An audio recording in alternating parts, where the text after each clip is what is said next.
Hey guys, welcome back to my channel.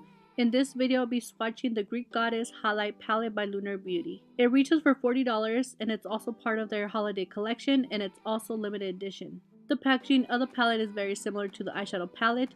The difference is that this one is white instead of black. It's a cardboard palette with magnetic closure and it includes a good quality mirror. It has 6 huge pans and the palette itself feels very expensive.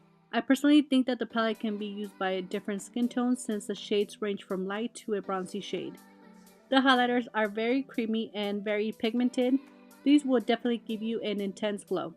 Right now I'm currently a NC40 and MAC foundations and the only shade I won't be using is the shade Medusa.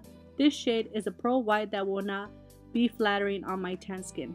The camera does no justice on how pretty these highlighters are. These are a must see in person.